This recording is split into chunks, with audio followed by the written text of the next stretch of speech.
নগরীর আলোচিত এস আলম গ্রুপের নাম আবারও শিরোনামে। এবার বিশাল অঙ্কের অর্থ লুটের অভিযোগ উঠেছে। এস আলম গ্রুপের চেয়ারম্যান মোহাম্মদ সাইফুল আলমের পুত্র আহসানুল আলমের নেতৃত্বে শুধুমাত্র চট্টগ্রামের চাকতাই শাখা থেকে লুটপাট হয়েছে ১,০৯২ কোটি টাকা। এই দুর্নীতির জালে জড়িত ছিলেন ব্যাংকের তৎকালীন এমডি ও পরিচালক সহ মোট ৩৪ কর্মকর্তা। দুর্নীতি দমন কমিশনের অনুসন্ধানে মোট ৫৮ জনের সংশ্লিষ্টতার প্রমাণ মেলে। বৃহস্পতিবার ১৯ ডিসেম্বর দুদক তাদের বিরুদ্ধে মামলা দায়ের করে। দুদকের অনুসন্ধান জানায় মেসার্স মুরাদ এন্টারপ্রাইজের মালিক গোলাম সারওয়ার চৌধুরীর সঙ্গে মিলিত হয়ে এই লুটপাট চালানো হয়। জালিয়াতির মাধ্যমে ২০২১ সালে ৮৯০ কোটি টাকার ঋণ মঞ্জুর করে এই গ্রুপ।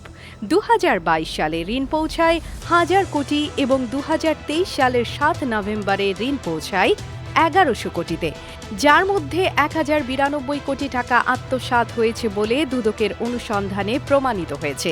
যে কারণে ৫৬ আসামির বিরুদ্ধে দণ্ডবিধি ৪০৯, ৪২০, ৪৬৭, ৪৬৮, ৪৭১, ৪৭৭ ক, ১০৯ ধারা ও ১৯৪৭ সালের দুর্নীতি প্রতিরোধ আইনের ৫(২) ধারায় অভিযোগ আনা হয়েছে। দেশের অর্থনীতির ভিত নাড়িয়ে দেয়া এই ঘটনা দেশের জন্য এক গভীর শিক্ষা। দুর্নীতির বিরুদ্ধে লড়াইয়ে আরও সতর্ক হতে হবে প্রশাসনকে। AB news desk report.